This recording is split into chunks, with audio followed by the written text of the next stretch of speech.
આ નાના અમથા વેદાદિત્ય સિંહે ખૂબ મોટી વાત કરી નાખી કે પપ્પા મારો જન્મદિવસ કોઈ મોટા મોટા ફંક્શન કરીને નહીં, પણ સાવ નિરાધાર લોકોને દાન આપીને કરવો છે. આશુતોષ અન્ન ક્ષેત્ર તળાજા. આજના દાતા વેદાદિત્યસિંહ અમરદીપસિંહ વાળા, હસ્તે અમરદીપસિંહ હરિસિંહ વાળા, મધુરમ મિનરલ વોટર તળાજા. મેરે ભગવાન, જન્મદિવસ તો સૌ પોતપોતાની રીતે ઉજવતા હોય, પણ સાચી ઉજવણી એ છે કે તમારા વિશેષ દિવસની ઉજવણી બીજાના ચહેરા ઉપર સ્માઇલ લાવી દે. સાહેબ, બીજાના ચહેરા ઉપર સ્માઇલ લાવે એ જન્મદિવસની સાચી ઉજવણી છે. વેદાદિત્યસિંહે નક્કી કર્યું કે કોઈ મોટા માણસ હારે નહીં, પણ આવા નાના નાના ભૂલકાઓ સાથે જન્મદિવસ ઉજવવો. અને આ છોકરાઓના સ્મિત જોયા પછી થાય છે કે ખરેખર ભાઈનો નિર્ણય ખૂબ સરસ હતો.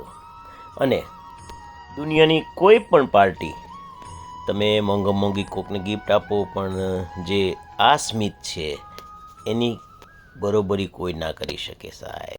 કેમ કે આ નિસ્વાર્થ ભાવે કામ કરી રહ્યા છે. પૈસાથી બધું જ ખરીદી શકાય, પણ કોઈના હૈયામાંથી નીકળેલા સાચા આશીર્વાદ તો આવા નિસ્વાર્થ કાર્યથી જ થાય છે. કોકને તમે 500 રૂપિયા આપીને એમ કહો કે લે બેટા આશીર્વાદ દે, લે બેટા સ્માઇલ કર, તો સાહેબ જે આ સ્માઇલ છે ને ન નીકળે, આ આશીર્વાદ અંદરથી ન નીકળે સાહેબ. આની અંદર આત્મા સો પરમાત્મા. અને એમ કહેવાય ને કે અમરદીપસિંહે તો જોયું છે બંનેએ કે એ લોકો આઈસ્ક્રીમની સામું કેમ જોતા હતા. ટૂંકમાં આજે 7-8 વસ્તુ બાળકોને રાજી કરી દીધા છે સાહેબ. અને એમ કહેવાય કે વ્યક્તિ ફરે એમ વસ્તુનું મૂલ્ય ફરી જાય છે. આપણા દીકરા માટે આઈસ્ક્રીમ એટલે સામાન્ય આઈસ્ક્રીમ જ કહેવાય, પણ આમના માટે આઈસ્ક્રીમ.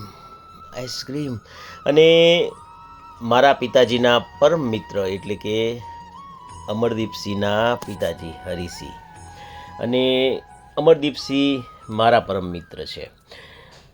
ટૂંકમાં કૂવામાં હોય તો અવેડામાં આવે જેવો સ્વભાવ હરિસિંહનો હતો એવો જ અમરદીપસિંહનો થયો, અને એવો જ અમારે આ વેદાદિત્યસિંહનો. ફરીવાર વેદાદિત્યસિંહને જન્મદિવસની ખૂબ ખૂબ શુભેચ્છા. આવા નવા સત્કર્મ કરતા રહો. આશુતોષ અન્ન ક્ષેત્ર તળાજા. શિવ શિવ.